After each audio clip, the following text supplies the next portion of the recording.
Hello বন্ধুরা, welcome to Bengal breaks. তো দেখতেই পাচ্ছ যে আমার কাছে আরও একটা চার্ট আছে, যে চার্টটা আমি কিন্তু আজকে আবার অ্যানালিসিস করবো এবং তোমাদেরকে জানানোর চেষ্টা করবো যে এই চার্টটায় আদতে মাইক্রো লেভেলে কি কি ঘটেছে যখন চার্টটা তৈরি হয়। তো বেঙ্গল ব্রেক্সে তোমাদের সবাইকে স্বাগত। সময় নষ্ট না করে শুরু করছি। দেখো, এই চার্টটায় আমরা আপাতত যেটুকু দেখতে পাচ্ছি যে প্রিভিয়াস ডের যে লেভেল ছিল তার থেকে একটু গ্যাপ ডাউন কিন্তু ওপেন হয়েছে। তো এই গ্যাপ ডাউন ওপেন হওয়ার পরে মার্কেট দেখা একটা রেড ক্যান্ডেল দিয়ে শুরু হয়েছে, কিন্তু তার নিচে একটা ছোট্ট উইক আছে, যেটা দর্শায় যে বায়াররা একটুখানি মার্কেটকে ওপরে নিয়ে যেতে সক্ষম হয়েছে, যদিও তার উপরে ডিপেন্ড করে কিন্তু কিছু হয় না।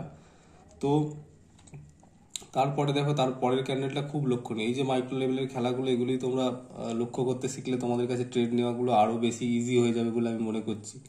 তো দেখো যে এইখানে এই যে ক্যান্ডেলটা, এই ক্যান্ডেলটা কিন্তু একটা উইকওয়ালা ক্যান্ডেল, যেটা একটা ওই হ্যামার বা শুটিং স্টার যাই নাম হোক, তোমরা যাই নামই রাখতে চাও। ক্যান্ডেলটা সাইকোলজিটা হচ্ছে যে এখান থেকে সেলার্সরা নিয়ে যেতে চেষ্টা করেছিল, কিন্তু এই যে লেভেলটা, এই লেভেলটাকে ব্রেক করতে পারেনি। এবং ঠিক সেম লেভেল থেকেই দেখো একটা গ্রিন ক্যান্ডেল হয়েছে, এবং এই যে রেড ক্যান্ডেলটা অর্থাৎ প্রথম যে রেজিস্ট্যান্স ছিল সেটাকে ব্রেক করে গেছে। এবং ব্রেক করার পরে যেটা এর পরে যে লেভেল অবধি যাওয়া দরকার, সেটা হচ্ছে এইটা হচ্ছে এর এখন নেক্সট রেজিস্ট্যান্স।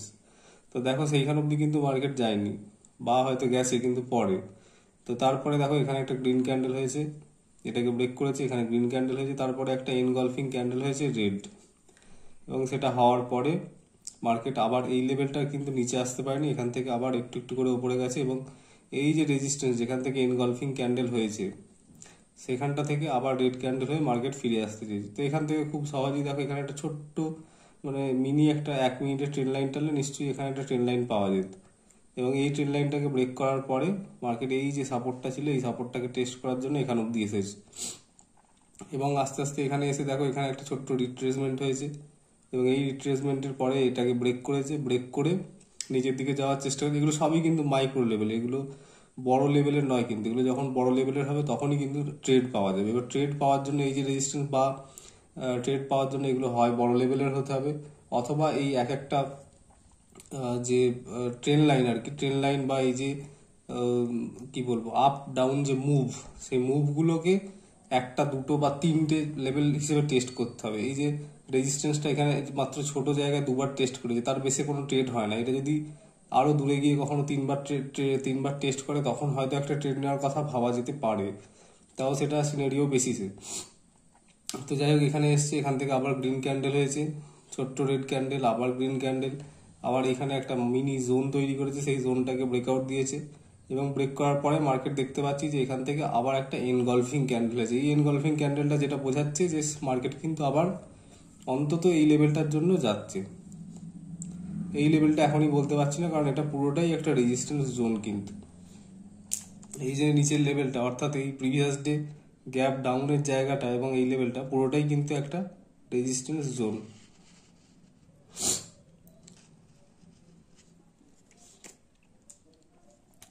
তো মার্কেট এখান থেকে আস্তে আস্তে উপরের দিকে যাচ্ছে, এবং এই লেভেলটার কাছেই এসে দেখো মার্কেটে যে দুর্বলতা আছে বা এইটা যে একটা রেজিস্ট্যান্স হিসেবে মার্কেট সাপোর্ট করছে, অন্তত সেইটুকু কিন্তু এখানে এসে বোঝাচ্ছে। এই রেড ক্যান্ডেল হয়েছে, আবার এখানে গেছে, আবার এখানে ঠেকেছে, কিন্তু আবার এখানে আবার রেড ক্যান্ডেল হয়েছে। এবার এই সোজাসুজি একটা কিন্তু ট্রেন লাইন যাচ্ছে। এটা একটু ভুল হয়ে গেছে, ট্রেন লাইনটা এই সোজা হতো। তো এই সোজা যাওয়ার জন্য ট্রেন লাইনটা যখন ব্রেক করছে, তো ব্রেক করার পরে মার্কেট একটা এক্সপেকটেশন থাকে যে অন্তত এই লেভেলটা অবধি কিন্তু আসবে। এই যে গ্রিন ক্যান্ডেলটা, এখানেও দেখো ওই সেম গ্রিন ক্যান্ডেল বরাবরই কিন্তু এই যে এনগলফিং ক্যান্ডেলটা সেটা হয়েছিল। তাহলে এই বরাবর যে লাইনটা চলছে এটা কিন্তু এই সোজাই যাচ্ছে।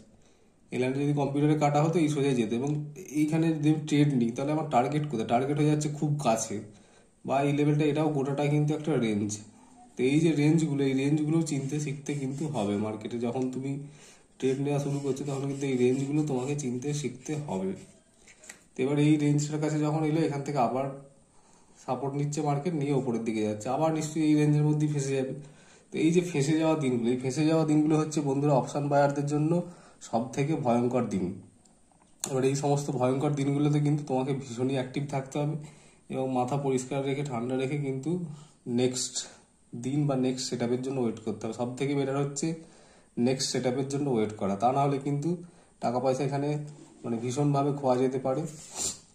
তো আজকে আপাতত এইটুকুই, দেখাবে পরের ভিডিওতে। আর অন্য কোনো এরকম যদি অ্যানালিসিস চাও তাহলে আমাকে কমেন্ট করে জানিও, আমি নিশ্চয়ই বানাবো। বা তোমাদের যদি কোনো চার্টের অ্যানালিসিস দরকার তাহলে সেই চার্টটা আমাকে কমেন্ট করতে পারো, আমি অ্যানালিসিস করে দেবো। তো থ্যাংক ইউ, দেখা হচ্ছে পরের ভিডিওতে।